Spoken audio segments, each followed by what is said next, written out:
Assalamualaikum warahmatullahi wabarakatuh. Nama saya Judi Yasmin, NIM 6301011958, akan menjelaskan tentang pembiayaan murabahah guna memenuhi tugas UAS Manajemen Pembiayaan Syariah. Dalam video ini, saya akan menjelaskan tentang pembiayaan murabahah yang biasa terjadi dalam transaksi bank syariah.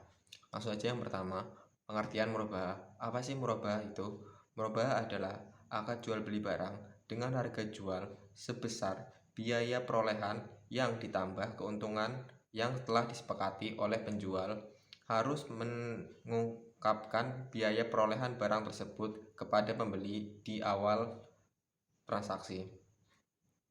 Kemudian, dari definisi tersebut menunjukkan bahwa transaksi murabahah tidak harus berbentuk pembiayaan tangguh atau yang biasa disebut kredit, melainkan dapat juga berbentuk tunai setelah menerima barang, ditangguhkan dengan mencicil setelah menerima barang, ataupun ditangguhkan dengan membayar sekaligus di kemudian hari. Kemudian adapun rukun dari murabahah itu sendiri. Yang pertama adalah bai'u atau biasa disebut dengan penjual. Penjual adalah orang yang mengadakan barang. Kemudian yang kedua ada mustari atau yang bisa disebut pembeli. Pembeli adalah seorang yang memesan barang. Kemudian ada mabi, yaitu barang. Barang tersebut yang akan digunakan dalam pembiayaan tersebut. Kemudian ada saman, yaitu harga. Harga ini haruslah disepakati terlebih dahulu di awal transaksi. Kemudian ada ijab kabul, yaitu pernyataan. Ijab kabul biasanya berbentuk surat kesepakatan dari kedua belah pihak. Kemudian adapun syarat-syarat murabahah. Yang pertama adalah syarat yang berakad, bai'u dan mustari, cakap hukum dan tidak dalam keadaan terpaksa. Hal ini maksudnya adalah pembeli dan penjual harus mengetahui hukum dari murabahah itu sendiri dan transaksi yang dilakukan atas keinginan sendiri, bukan dari paksaan orang lain. Yang kedua, barang yang jual belikan yaitu mabi tidak termasuk barang yang haram dan jumlahnya haruslah jelas. Maksudnya, dari penjual maupun pembeli haruslah mengetahui jumlah barangnya dan barang yang diperjualbelikan tidak melanggar syariat-syariat Islam.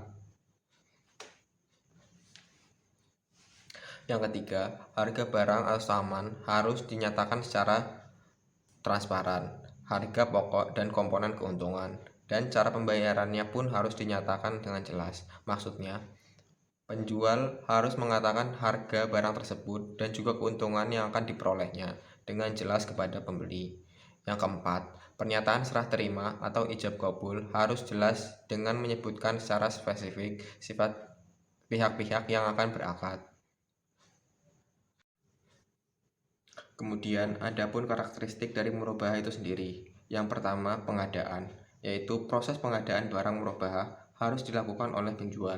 Yang kedua, perwakilan. Jika penjual hendak mewakilkan kepada nasabah untuk membeli barang dari pihak ketiga, akad jual beli harus dilakukan setelah barang menjadi milik penjual. Yang ketiga, uang muka. Penjual dapat meminta uang muka pembelian kepada pembeli sebagai bukti keseriusan ingin membeli barang tersebut. Yang keempat adalah diskon. Jika penjual mendapat diskon sebelum akad, maka diskon tersebut menjadi hak pembeli. Apabila diskon diberikan setelah akad, maka diskon yang didapat akan menjadi hak pembeli ataupun hak penjual sesuai dengan kesepakatan yang berlaku dalam transaksi murabahah tersebut. Baik, sekian penjelasan singkat yang dapat saya sampaikan mengenai pembiayaan murabahah yang biasa terjadi dalam perbankan syariah. Kurang lebihnya saya mohon maaf. Akhir kata, wassalamualaikum warahmatullahi wabarakatuh.